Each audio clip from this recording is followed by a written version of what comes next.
This episode is brought to you by Audi. The road is calling.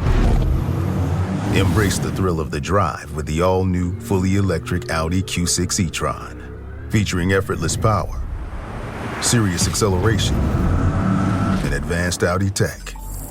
It's not just a new EV. It's a new way to experience driving. The all-new, fully electric Audi Q6 e-tron is here. The next chapter of Audi starts now. This episode is brought to you by Indeed. When your computer breaks, you don't wait for it to magically start working again. You fix the problem. So why wait to hire the people your company desperately needs? Use Indeed's sponsored jobs to hire top talent fast. And even better, you only pay for results. There's no need to wait. Speed up your hiring with a $75 sponsored job credit at Indeed.com/podcast. Terms and conditions apply. Imagine what's possible when learning doesn't get in the way of life. At Capella University, our game-changing FlexPath learning format lets you set your own deadlines so you can learn at a time and pace that works for you. It's an education you can tailor to your schedule.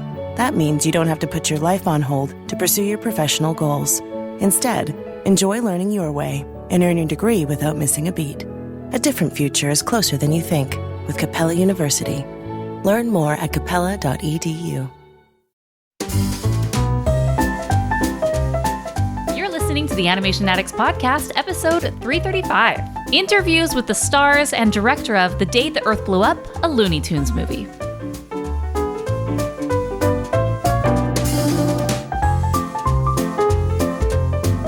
Welcome to the Animation Addicts Podcast with the Rotoscopers, the number one place to get your animation fix with animation addicts just like you. Each episode, we dive into the wonderful world of animation featuring Disney, DreamWorks, Pixar, and everything in between. From hilarious discussions and movie reviews to interviews with industry insiders, this show's mission is to brighten your day through our love of animation. So hop on your nerdy couch, grab some snacks, and get ready to hang out with your animation besties because it's time to dive into today's episode. Hey there, animation addicts. I'm your host, Morgan Stradling, and I have a fantastic episode for you, a Looney episode for you, if you may. I am interviewing some of the voice actors and the director of the new Looney Tunes movie, The Day the Earth Blew Up, a Looney Tunes movie. I had the opportunity to screen this and was completely blown away, so I was very excited to get to talk to the people involved with this. So I'm going to be talking to three people today, two voice actors, and then finally the director. So first, we're going to have a dual interview with Eric Bauza. He's the voice of Daffy Duck and Porky Pig, but he voices so many more than that, which is astounding. Go look up his IMDb, his Wikipedia, just to see all the voices that he does. But this movie specifically, it's Daffy and Porky focused, and they really are the main stars of this. There aren't really any other Looney Tunes characters except we have Petunia Pig. So that is going to be the other person on this interview is Candi Milo. She does the voice of Petunia Pig. So those two are going to be together. And then after that, we do have an interview with Peter Browngardt, who is the director. Now, one thing about Pete that I find very interesting is that he was the director of an HBO streaming series called Looney Tunes Cartoons. And that series has 209 episodes. They're shorts, but they're episodes. And so he's very familiar with these characters. And so being able to bring this to life in a feature-length film is pretty exciting, especially since this is the first full-length feature film for Looney Tunes. Yes, there's been Space Jam and other things. There's all these different caveats, but this is the first original feature-length film to be released in theaters. How's that for a bunch of caveats for you? But we'll just say it's basically the first original Looney Tunes film. What an honor. Really exciting. This was some great interviews. And after you're done, be sure to subscribe and stay tuned because in our next episode, I just couldn't get over this movie. I had to have Chelsea watch it. So we will be reviewing the movie in the next episode. So stay tuned for that. And with that, let's get on to the interviews. Here at the Almond Joy Factory, where tropical vibes abound, we use soft, fresh-tasting coconut. The crunchiest almonds and delicious chocolate candy. Ah, but do you know what our most important ingredient is? Sometimes you feel like a nut. Sometimes you don't. Almond Joy's got nuts and something even way better than that. Yes, Almond Joy is made with almonds and joy.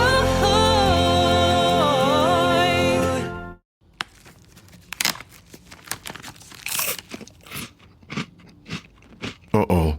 The last cookie. You can get a new box of cookies in as fast as an hour with Walmart Express Delivery. Are you my guilty self-conscience? No, I'm the voice offering you promo code EXPRESS for free delivery on your first order. Hey, who ate my cookies? You mean, these cookies? Order now. Welcome to your Walmart. Promotion valid for first express delivery order. $50 minimum subject to availability. Restrictions apply. All right, so we are here. We are talking about The Day the Earth Blew Up, a Looney Tunes movie. This is the first fully animated feature-length Looney Tunes movie being released in theaters. And I'm here with two of the stars of the film, Eric Bauza and Candi Milo. Hi. Hello. Hey.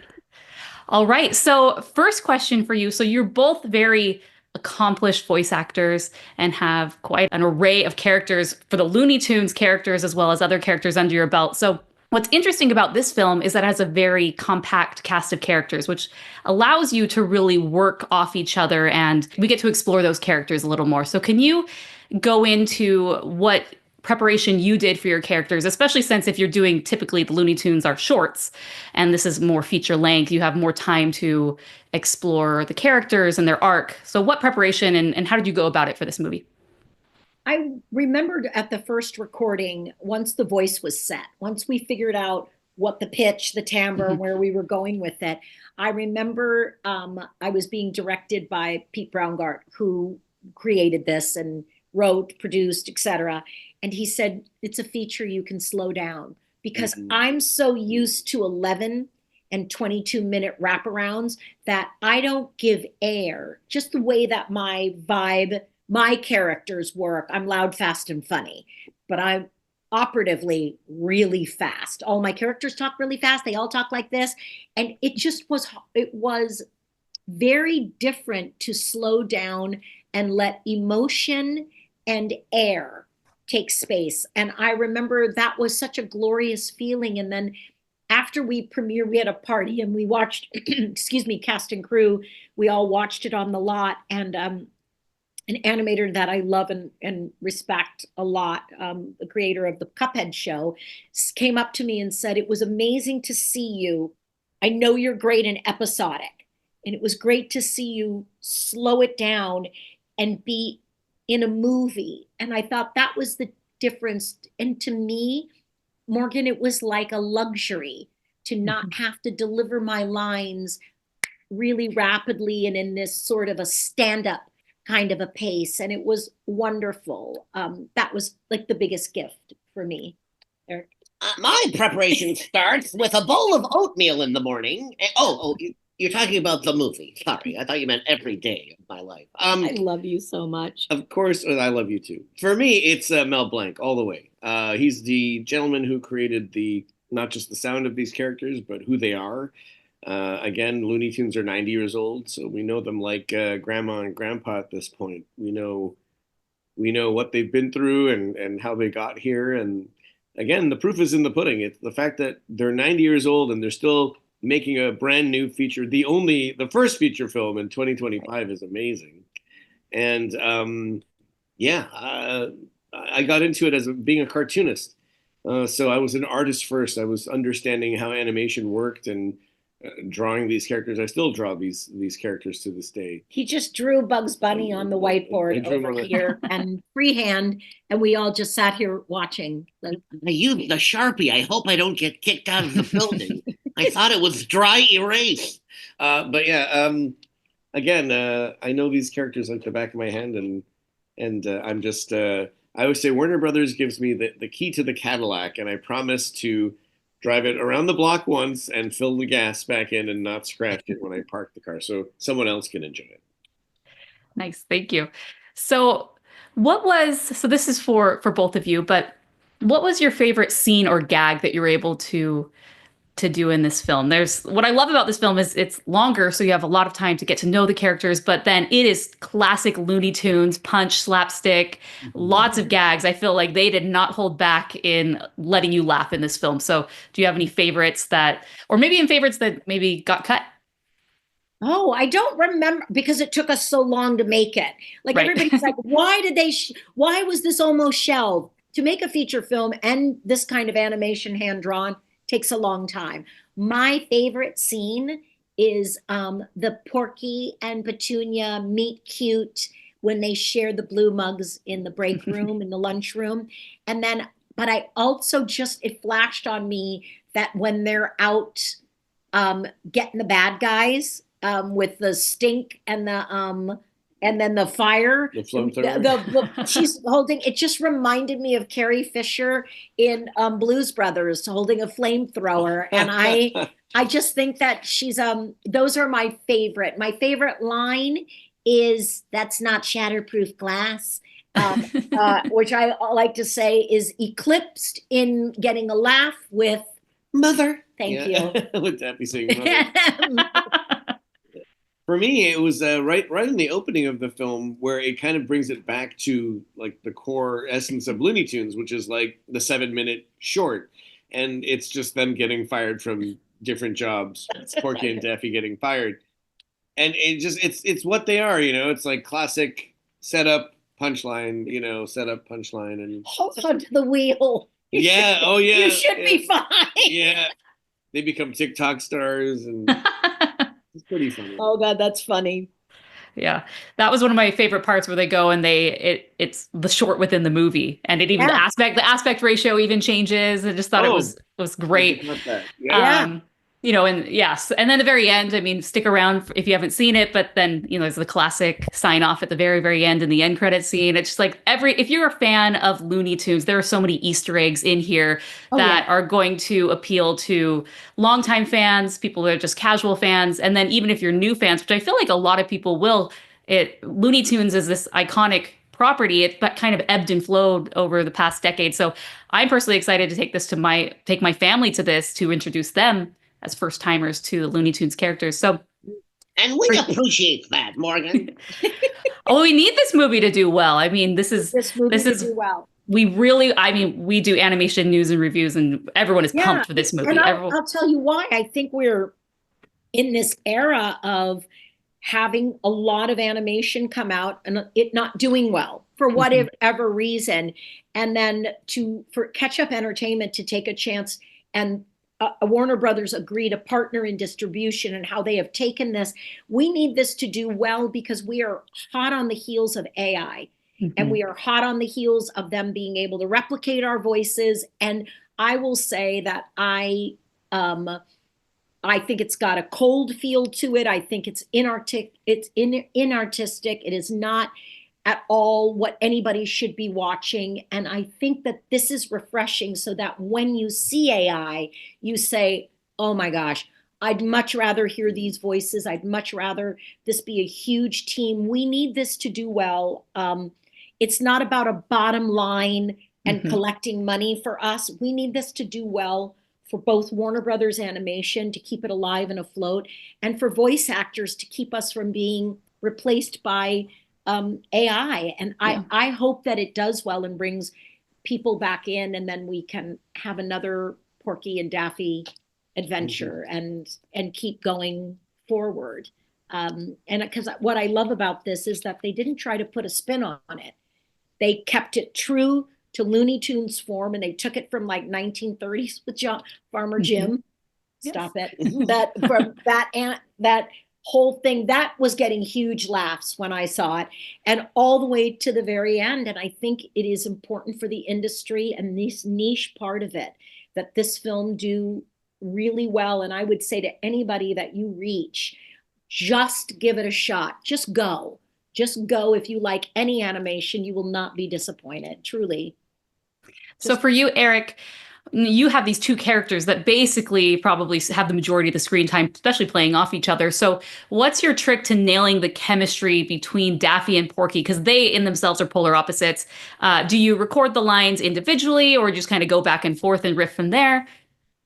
I just want to apologize for hogging the screen time. Yeah. It's who I am. But yeah, it is, again, having the knowledge of the shorts that came before this film. And I mean, we all know Tweety and Sylvester. We even know Bugs and Daffy, and we know Bugs versus everyone else. But there were some really great shorts that just had Porky and Daffy, where Porky's like the everyman, and Daffy's the guy that he runs into that ruins his day. And it's like every time I start a Porky and Daffy short, I always think, oh, poor Porky. What's going to happen to him now? You know, like he's going to get trampled on by a pack of wild pachyderms. Yeah, it's crazy. That it just works. The formula still works. It worked back in the 40s, and here we are in 2025 with these two, and now it's 90 minutes. Now they get to really explore, and there's high tension between them, like real. And I always say, we know a Porky. You might be friends with a Porky or a Daffy, or you might be a Daffy. I don't know, causing havoc on your friends. So I took that into account. I know a lot of Porkies and Daffys in my friend group, and I just sit back and watch them argue, and it's fun. But now we get to bring it to the big screen, and I get to use those experiences to help flesh out these performances. So last question, what do you hope fans or audience goers take away from this film? What's the number one thing that they leave the theater? That these characters are still here. They're still alive and well, and that they should be asking, no, they should be begging Warner Brothers for more. Yeah. I hope they take away a love of 2D hand-drawn animation, and perhaps the new artists out there that are very little see a way that they can express themselves. But I hope that they take away the fact that slapstick can be funny if it's done right. Mm-hmm. Awesome. And very apropos that a company named Ketchup Entertainment was the one that was the distributor. I honestly thought it was a subsidiary of Warner Brothers. It just almost is. It's just too perfect for Looney Tunes. So great. Perfect for Looney Tunes. They should have been. Yeah. It's almost as if it's like Acme. But yes, it is. Well, thank you. This is very exciting. I know the animation world's very excited for this one, and we hope this one does well, so that way we can get lots more. Absolutely. Thank you, Morgan. Thank you. I can say to my new Samsung Galaxy S25 Ultra, hey, find a keto-friendly restaurant nearby and text it to Beth and Steve. And it does without me lifting a finger. So I can get in more squats anywhere I can. 1, 2, 3. Will that be cash or credit? Credit. 4. Galaxy S25 Ultra, the AI companion that does the heavy lifting so you can do you. Get yours at Samsung.com. Compatible with select apps. Requires Google Gemini account. Results may vary based on input. Check responses for accuracy. Lowe's knows what makes SpringFest savings even better are member-only doorbuster deals. Right now, rewards members can save $40 on an Allen & Roth Chesler Gold faucet. Was $99, now $59. Plus, save $110 on a Cobalt 40-volt battery trimmer and blower combo kit. Was $279, now $169. Lowe's, we help, you save. Valid through 3/24 while supplies last. Program subject to terms and conditions. Details at lowes.com/terms. Subject to change. All right, we are here with Pete Browngardt, who is the director of the new Looney Tunes movie, The Day the Earth Blew Up, a Looney Tunes movie.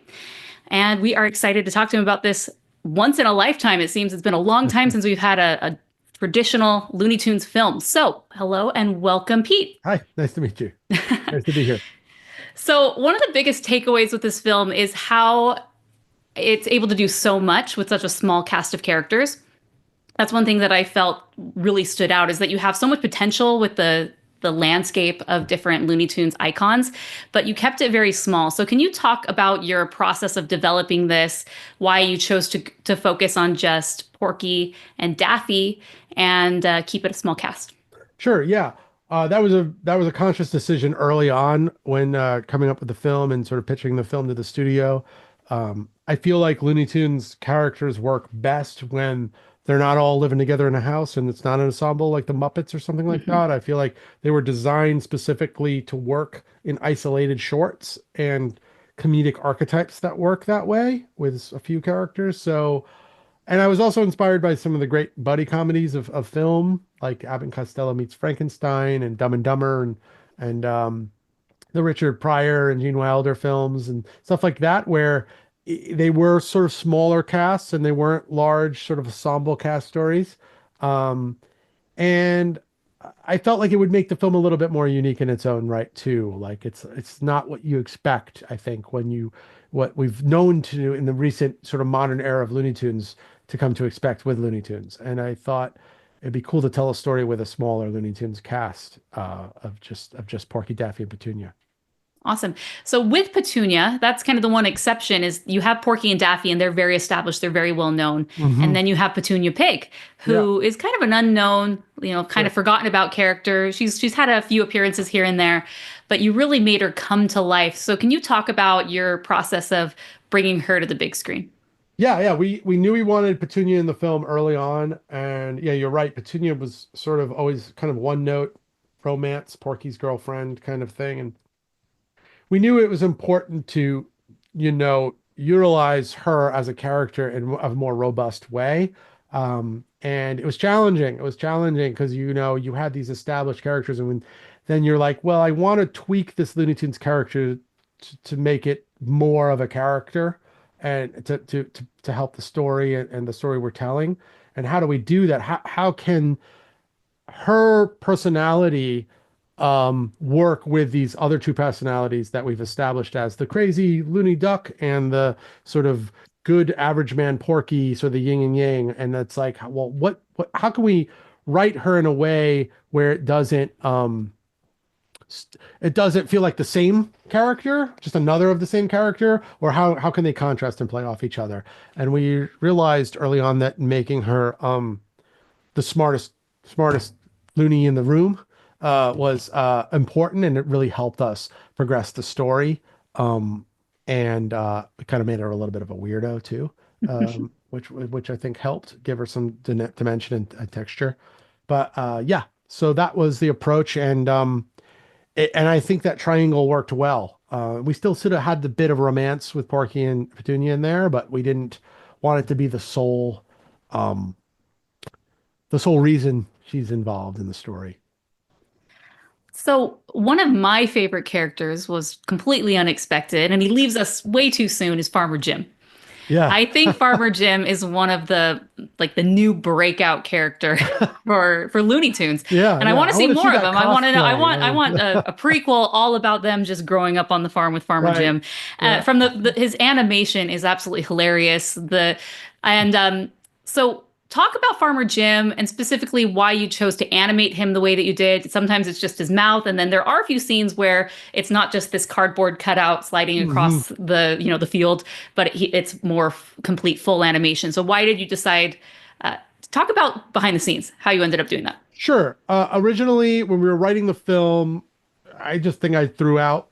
We knew we needed an emotional core to the film. We needed them to have some sort of parental figure to give a heart to the story of why the house was so important to Porky and Daffy and losing, and why they want to stand up for it and remember it. And you also want to find those things that are very relatable. There's a lot of reasons why we did Farmer Jim. Another reason is sort of this lampoon Disney a little bit of the father or the parent dying in a film. Also, they're pig and duck. They grew up on farms. I mean, there's a lot of things that got us to Farmer Jim.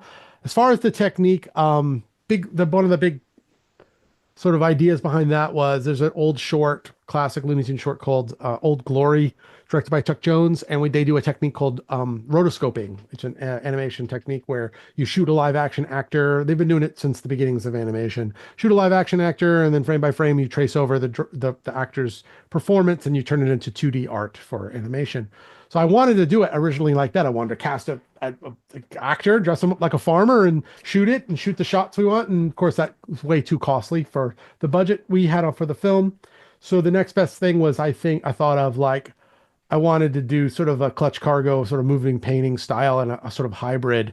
And I wanted to find a balance, and I don't know if it's successful or not, but of humor and emotion, where it's still sort of, because it's Looney Tunes, it can't take itself too seriously. As soon as you start doing that, I think you're going off brand a little too much. So you always want to have sort of frameworks of humor within the emotion that you're creating. So that was another reason. So I wanted to undercut some of the emotion by the silliness of it being sort of a cutout, a painting, an animated painting in the film. So mentioning the budget, it's reported there's a $15 million budget for this, which is... That's what they tell me. That's what they tell me. I'm not, they don't give me that. They don't let me see the books, but that's what Well, we'll take it for that. But that is astounding because there's a lot of discourse in the animation movie community that, it can't be done. You have to do everything. Look at what all the European studios are doing. And then you see what Disney Pixar is putting out, and it's $175 to $200 million every feature. Mm-hmm. So how are you able to create a film with such a tight budget and still have it look as phenomenal as it does, especially because it's traditionally animated? And I think maybe there's the perception that that's costlier, but maybe it's because we don't see it that much. Right. Yeah. That's a good question. I think there's a lot of wasteful spending in film production and film and entertainment in general. And I tried to cut back. I had a lot of experience making television. Television's a lot cheaper, a lot faster. So I was able to help with the help of my production manager and other producers on the film, able to put together a sort of production model of, hiring a lot of ringers, people that can pull this stuff off really quickly and well. And also of laying the film out, here layouts, meaning drawing all the key moments of the film and signing off on them and telling the animators that you can't change that. That's what it's supposed to look like. So there's less room for error. There's less rooms of characters going off model or not looking correct. It keeps a consistency to the film's look. And it's not something I invented. It's something that they were doing on the original shorts because they had no time to make those. They made those very, very fast. They made, they did 3 or 4. Each director did, I think, 4, 5, maybe 6 in a year, which is crazy when you think about a calendar year and how good they are, of the Looney Tunes shorts. So yeah, there was that. And I think,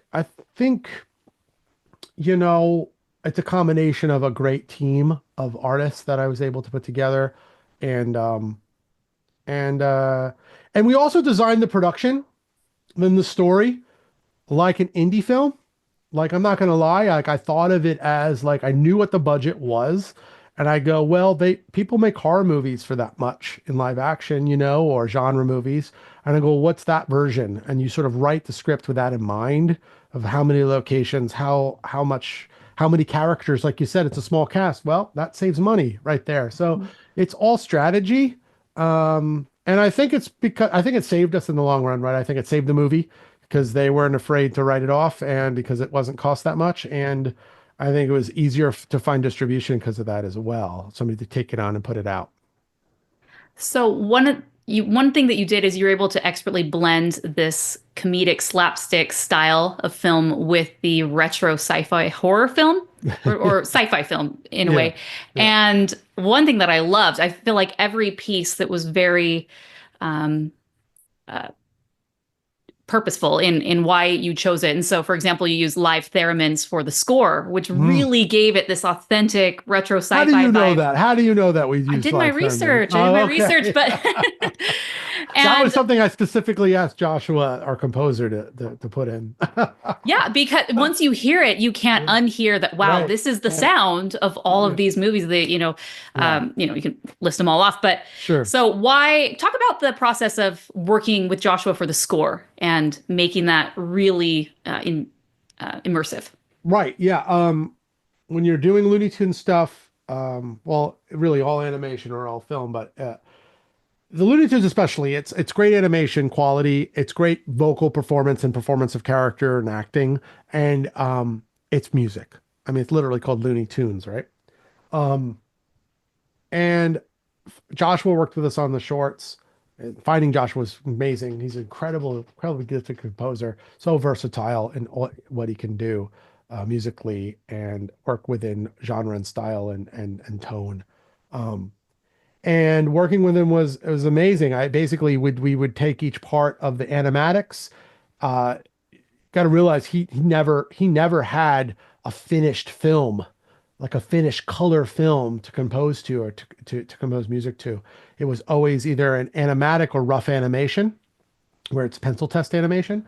So that makes it a little bit more challenging. And then we would adjust cuts, and sometimes I had to send him a new cut and tell him where things have changed so he can adjust his score. And it's a big back and forth. But as far as directing him, I just was very conscious of, initially we created some themes for the characters. I wanted a Porky and Daffy theme. I wanted a Petunia theme. We wanted a Farmer Jim theme. We wanted a sort of movie kind of sci-fi theme.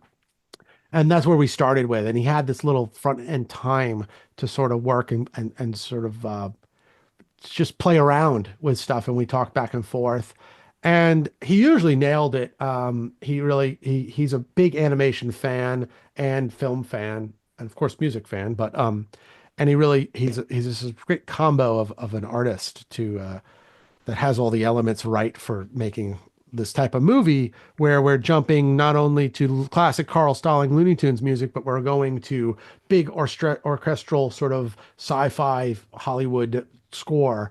And then we have an REM song, and then we have a hip hop sort of joke at the end, and he's able to sort of blend it, and it was great. And also we had a great mixer for the recording called Frank Wolf, he's a sort of a legend in the business. He's done Toy Story and tons of Pixar and animated films prior. So it was great to have his ears on it as well to making it sound beautiful. So with this, you were talking about, you're moving into production, you're excited. Obviously, you're very much a fan of Looney Tunes and have worked on the Looney Tunes cartoons. You're very intimately associated with these characters and have worked with them a long time. And then no distributor. So can you talk about kind of how you felt as a director, not having the uncertainty of not having a distributor, and then ultimately Catch Up Entertainment saves the day? Yeah, definitely. So it's quite a journey. You have these highs and lows of making a film, and animation takes a very long time to produce and create. So we kind of watched the whole business change in front of our eyes as we were making it. I mean, we were saving entertainment during the COVID days, because animation you can sort of do anywhere and do it in a cave as long as you have some power and a computer and a piece of paper. And then it turned into the reshuffling and everyone's broke. And it was challenging at times. It was challenging to keep morale and the crew up. Everybody reads the trades, and we know what's going on a lot of times. And I tried to be aware of it, but I also tried to just motivate the crew, going, today we're still making the movie, and this is what we're concentrate on. This is what we're doing. We're going to do the best job we can. And we have no power, we can't affect what's going to happen with that stuff. But until they tell us to put our pencils down, we're not going to put our pencils down. And we pressed forward. And I think the lower budget helped us, but also the quality of the film. I think they liked what they were seeing, and they knew it was a special film in a lot of ways. It's sort of a unicorn in the business. And as far as a 2D animated Looney Tunes movie that's original and all these different things we've talked about. And I think it helped us. And then, and it was like we kept getting the door slammed in our face, several times. We got the permission to shop it outside the studio. No one was interested. And then GFM got on board to help us with some international distribution, and they were a big help as far as keeping just a little boost there. Like, okay, well, it's going to be out in Slovenia, so it's going to be out somewhere, which is great, and it's awesome, and I know Looney Tunes speaks to all the world, so it's great to know, and it's so famous. And then the Annecy screening really saved us. Like, Annecy's always been very good to me in my career. I won Best Television Production for my first sort of not well-known series called Secret Mountain Fort Awesome for Cartoon Network. And I've screened some episodes of Uncle Grandpa there that were in competition, the stop motion. And then we did our shorts, and we had a big sort of well-received our shorts at Annecy. And then I had a good feeling that the Annecy was going to like the film. I feel like it had all the other things, and the screening went great. We had a wonderful screening on a Tuesday night in Annecy, and thankfully Catch Up was there, and they caught up and caught us and caught our film and put it out, and it was really, really, really grateful. And they got it. They had confidence. They loved the film. They saw the audience reaction to the film, and they were impressed. And I think and we got great reviews in the trades with Variety and some others, so it really helped us. it's funny how things can shift really quickly, and not just Hollywood, but anywhere. Yeah. In any business. So yeah, I know. I heard about it around October when one of my friends had seen it and said, you got to see this when you get a chance. And so I'm so grateful that I did. That's cool. From the very first scene, when I see the scientist and the animation of him, and I just could tell it was quality. I mean, I'd seen, obviously the trailers and whatnot, but I saw him specifically as like this human character. And I was like, oh, this is going to be good. That very first opening scene is we awesome. did that on So I was purpose. impressed. That was definitely purposefully done. We wanted to sort of, the theater darkens and the movie comes on, and it's cool not to see Daffy Duck right away. Mm-hmm. Like I felt like it takes you going, okay, yeah, this is something different. And we obviously, you always when you're designing any presentation, you always want your best stuff in the front as far as quality. So we put some really good artists on that stuff to make it shine. Yeah. So last question, what do you hope that fans, both young and old, take away from this movie? Like what are you hoping that people take away from The Day the Earth Blew Up? I think I just hope people laugh. I really do. I mean, the one thing I love the most of going to cinema and watching any form of entertainment is laughter. It's a special, making someone laugh is a special thing, and Looney Tunes does it so well. And just to be associated with Looney Tunes and hoping to make people laugh with something I create with Looney Tunes is what I wish most, that they walk out of the theater and they had a good time and they had some good laughs. That's really it. I think that's such a special thing with cinema and theater entertainment. Well, you'll definitely be laughing with this one. I feel like from start to finish, and stay tuned to the end credits because there is a classic Looney Tunes, ending right there. Yeah, watch. There's definitely an after credits moment for sure. Yeah. Well, thank you so much. I'm excited for this one. I hope lots and lots of people see it, support traditional animation, and especially Looney Tunes, and best of luck with the release. Oh, thanks, Morgan. Appreciate it.